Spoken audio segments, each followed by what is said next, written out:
हर हर महादेव साथियों, आप सभी का अपने चैनल लव यू जिंदगी में तहे दिल से स्वागत है। आप सुनते अपनी पसंदीदा कहानी तुम मेरी जिंदगी हो का नया भाग। एक नन्ही सी बछिया जो कि अपने झुंड से अलग दौड़ते हुए साहिर के साथ गाड़ी के सामने आकर खड़ी हो गई थी। राणा सा, जिंदगी ने साहिर को लगभग धक्का देते हुए हिलाया। साहिर जो कि अपनी उलझन में उलझा हुआ था, उसे जल्दी से कुछ समझ में नहीं आया, पर उसने तुरंत ब्रेक पर पैर रख दिए। गाड़ी के चक्के चरमर आते हुए रुक गए थे, लेकिन साहिर की आंखें हैरत से बाहर आ गई थीं। मुश्किल से 2 इंच की दूरी पर गाड़ी रुकी थी और उसे अपने पास जिंदगी नहीं दिखाई दी थी। साहिर के दिल की धड़कन तेज हो गई थी। गाड़ी के रुकते ही जिंदगी तेजी से बाहर निकल चुकी थी। उसने धीरे से बछिया के पीठ पर हाथ फेरा। साहिर जब अपनी कैफियत से बाहर आया तो उसने सामने देखा कि विंडो स्क्रीन के बाहर जिंदगी खड़ी है। ये कब गाड़ी से बाहर निकली? और अगर अभी हादसे में जिंदगी को कुछ हो जाता तो? साहिर की एक नजर अपने पैर की तरफ गई जो कि उसने ब्रेक पर रखे थे, और दूसरी नजर जिंदगी के साथ खड़ी हुई बछिया पर गई, जिसको बचाने के लिए जिंदगी ने अपनी पूरी कोशिश लगा दी थी। साहिर ने अफसोस से अपनी आंखें बंद कर लीं। 2 सेकंड की गलती में एक बहुत बड़ा हादसा हो जाता। कुछ ही देर के बाद गाय का मालिक वहां दौड़ता हुआ आया और वह साहिर और जिंदगी से माफी मांगते हुए अपनी बछिया को लेकर चला गया। लेकिन साहिर इस पूरे घटना के बाद गाड़ी से निकलना तो दूर, अपनी जगह से हिल भी नहीं पाया था। उसके दिमाग के सारे तार झंझना उठे थे। दिमाग में जहां सिर्फ एक बात पहले गूंज रही थी कि राणा शमशेर सिंह के हथियारों को पकड़ना है और उन्हें सजा देनी है। इस हादसे ने दिमाग से सोचों को दूसरी तरफ मोड़ दिया था। उस दिन भी जिंदगी ने उसकी जिंदगी बचा ली थी, वरना मां सा उसे जबरदस्ती अपनी ही गाड़ी में लेकर जा रही थी। लेकिन आज जो वह करने जा रहा था, उसमें उसे अपनी जिंदगी की कोई परवाह नहीं थी। लेकिन अगर जिंदगी को कुछ हो जाता तो जरूरी नहीं था कि केवल बछिया की जान चली जाती। गाड़ी भी अनबैलेंस होकर कहीं भी जा सकती थी। खुद मर जाता, कोई बात नहीं, लेकिन अगर जिंदगी को कुछ हो जाता तो? इसके आगे साहिर उस वक्त कुछ नहीं सोच पाया था। जिंदगी को खोने के ख्याल से ही दिल में एक ऐसा डर बैठ गया था कि साहिर अपनी जगह पर कांप कर रह गया था। बछिया के जाने के बाद जिंदगी अपनी सीट पर आई। उसने अपनी सीट बेल्ट लगाते हुए साहिर से कहा, राणा सा, चलिए। लेकिन अभी तक साहिर के दोनों हाथ स्टीयरिंग पर जमे थे और वह न जाने किस सोच में डूबा हुआ था। जिंदगी को एक पल के लिए कुछ समझ में नहीं आया था। उसे तो बस ऐसा लगा कि जो कुछ होने वाला था उसको सोचकर सदमे में था, या फिर दिमाग में जो चल रही थी उलझन उसको सोचकर सदमे में था। आज तो एक बड़ा हादसा होते होते टल गया है। शुक्र है मां भवानी का, जिंदगी ने अपनी समझदारी से भगवान को प्रणाम करते हुए कहा। लेकिन साहिर खाली आंखों के साथ जिंदगी की तरफ देखता जा रहा था, जैसे उसे विश्वास नहीं हो रहा था कि जिंदगी वापस आकर उसके बगल में बैठ चुकी है। जिंदगी में कभी कभी छोटे छोटे हादसे बड़ी बड़ी सीख देकर चले जाते हैं, जिंदगी की कीमत बताकर चले जाते हैं। शायद आज ऐसा ही कुछ साहिर के साथ हुआ था। राणा सा, आप इस तरह से क्यों देख रहे हैं? आप ठीक तो हैं ना? बछिया को ऐसा कुछ हुआ नहीं, बच गई है वह, उसे हल्की भी चोट नहीं आई है। साहिर की आंखों का खालीपन समझकर जिंदगी को जो समझ में आ रहा था, वह अपनी समझदारी से साहिर को समझा रही थी। लेकिन साहिर तो चुपचाप सिर्फ जिंदगी को बोलते हुए देख रहा था। उसकी कोई भी आवाज लग रहा था जैसे कि उसके कानों तक नहीं पहुंच रही है। राणा सा, आप मुझे सुन तो रहे हैं ना? जिंदगी ने धीरे से साहिर के कंधे पर हाथ रखा। लेकिन साहिर ने जब सच में जिंदगी का स्पर्श महसूस किया तो एक बुरे सपने से जागते हुए जिंदगी का हाथ पकड़कर खींचकर उसे अपने गले से लगा लिया, जैसे कि कंफर्म करना चाहता हो कि वह सच में जाग चुका है ना। जो बीत चुका वह एक सपना था, उसकी कोई हकीकत की जमीन नहीं। क्या हुआ राणा सा? जिंदगी पूछना चाहती थी, लेकिन साहिर के दिल की बढ़ी हुई धड़कन ने उसके सारे सवालों के जवाब दे दिए थे। उसने धीरे से अब अपने हाथों को साहिर के पीठ पर रख दिया और हल्के से सहलाने लगी। लेकिन साहिर की पकड़ जिंदगी पर इतनी मजबूत हो गई थी कि जैसे वह जिंदगी को अपने अंदर कहीं छुपा लेना चाहता है। जिंदगी जहां साहिर की रुकी हुई सांस को अपने होने का एहसास देकर बहाल करना चाहती थी।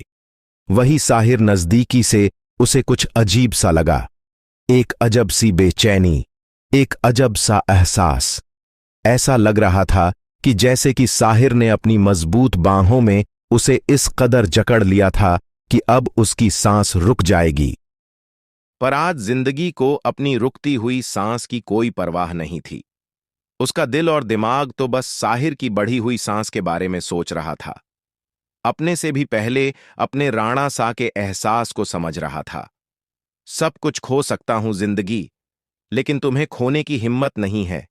तुम मेरी जिंदगी हो, मर जाऊंगा मैं तुम्हारे बिना, जी नहीं पाऊंगा जिंदगी, मुझे छोड़कर कहीं मत जाना, कभी मत जाना। साहिर जिंदगी के कंधे में अपना चेहरा छुपाए हुए जाने क्या क्या भरी आवाज में कहे जा रहा था। शायद आज दिल का डर, होठों से दिल की सच्चाई जुबान से निकालकर बाहर ले आया था। साहिर की आधी बातें जिंदगी के कानों तक जा रही थीं और आधी बातें तो खुद साहिर के गले में अटक कर रह जा रही थीं। लेकिन जिंदगी के दिल की धड़कन सब समझ रही थी। वो समझ गई थी कि साहिर ने इस हादसे को अपने दिल पर ले लिया है। नन्ही सी जिंदगी इतनी समझदार हो गई थी कि जिस तरह से एक मां अपने छोटे बच्चे को समझाती है, उस तरह से धीरे धीरे साहिर पीठ पर अपना हाथ चलाते हुए उसको हिम्मत दे रही थी। पुरुष कभी नहीं समझ पाता स्त्री उसे किस किन रूपों में प्यार करती है, और जब पुरुष ये समझ जाता है तो उसके लिए कुछ समझना बाकी नहीं रह जाता है। कुछ नहीं हुआ है राणा सा, सब ठीक है। आप क्या सोच रहे हैं? रिलैक्स, मैं आपको छोड़कर कभी नहीं जाऊंगी, कहीं भी नहीं जाऊंगी। वह तो बस मैं बछिया को देखने के लिए निकल गई थी कि उसे चोट तो नहीं लगी है। पर उसे भी कुछ नहीं हुआ था, कुछ भी नहीं हुआ राणा सा। काफी देर तक जिंदगी के गले लगे रहने के बाद जब साहिर के दिल को एहसास हुआ कि उसकी जिंदगी सुरक्षित है, तब कहीं जाकर धीरे से साहिर ने उसे छोड़ा। बाहों का तंग घेरा ढीला होने के बाद जिंदगी को एहसास हुआ कि काफी देर तक उसने ढंग से सांस नहीं ली है, इसलिए उसने एक गहरी सांस छोड़ी। उसकी गहरी सांस ने साहिर को अपने संग दिल्ली का एहसास दिलाया। आई एम सॉरी जिंदगी, साहिर अपनी नजरें चुराते हुए बोला। सॉरी? किस लिए? आपने कुछ जानबूझकर नहीं किया। जिंदगी हल्के से मुस्कुराई। नहीं, मुझे ध्यान नहीं था कि तुम। साहिर बोलने में अटक रहा था। इसमें सॉरी कहने की कोई बात नहीं है राणा सा, मैं इतना समझती हूं कि मैं बस आपकी जिंदगी हूं। जिंदगी ने मुस्कुराते हुए कहा और साहिर के कंधे पर अपना सर रख दिया था, और साहिर ने भी जिंदगी के सर पर अपना हाथ रखकर उसे और अपने नजदीक कर लिया। अब आप ठीक हैं? कुछ देर के बाद जिंदगी ने अपनी बड़ी बड़ी आंखें साहिर के चेहरे पर जमाते हुए पूछा। साहिर ने हां में सर हिलाया, लेकिन साहिर से कुछ अलग होकर जिंदगी गाड़ी में कुछ खोजने लगी थी। लेकिन इस तरह से जिंदगी का तुरंत दूर जाना उसे पसंद नहीं आ रहा था। वह अभी नागवारी से कुछ बोलता या वापस उसे खींचकर अपने पास करके अपने बेचैन दिल को शांत करता, उसके पहले जिंदगी ने उसके आगे पानी की बोतल कर दी थी। पानी पी लीजिए राणा सा, उसके बाद घर चलते हैं। पानी की बोतल देखकर साहिर को एहसास हुआ कि सचमुच उसका गला सूख चुका है। वह हैरान आंखों से अपनी जिंदगी की तरफ देख रहा था, जो बिना बोले आज उसके सारे एहसास को समझ रही थी। उसने हाथ बढ़ाकर जिंदगी के हाथ से बोतल ले ली और 2 घूंट पीने के बाद जिंदगी की तरफ बोतल बढ़ा दिया। गाड़ी स्टार्ट करने के लिए जैसे ही साहिर ने बटन प्रेस करने के लिए हाथ बढ़ाया तो जिंदगी ने उसका हाथ पकड़ लिया। आप रहने दीजिए राणा सा, मैं घर लेकर चलती हूं, आप इधर आ जाइए, आपकी तबीयत ठीक नहीं है। जिंदगी की बात पर साहिर ने चौंकते हुए उसकी तरफ देखा। मैं इतनी बुरी भी ड्राइवर नहीं हूं, और अभी तो यह रोड बिल्कुल सुनसान है। आराम से धीरे धीरे घर लेकर चली जाऊंगी, आपको बिल्कुल सुरक्षित। जिंदगी तेजी से बोली। उसे ऐसा लगा था कि शायद साहिर उसकी ड्राइविंग के सवाल उठा रहा है। साहिर हल्के से मुस्कुरा दिया। मुझे पता है कि मेरी जिंदगी की गाड़ी को भी अच्छे से ड्राइव कर सकती है, लेकिन तुम जब तक मेरे साथ हो ना, मैं हमेशा ठीक रहूंगा और हमेशा सुरक्षित रहूंगा। बस तुम मेरे साथ रहना, क्योंकि तुम मेरी जिंदगी हो। कहते हुए साहिर ने मजबूती से उसके बढ़े हुए हाथ को थामकर बटन पर उसकी उंगली रख दी। साहिर की कैफियत को समझते हुए जिंदगी ने आगे का रास्ता साहिर कंधे पर सर रखकर ही काटा।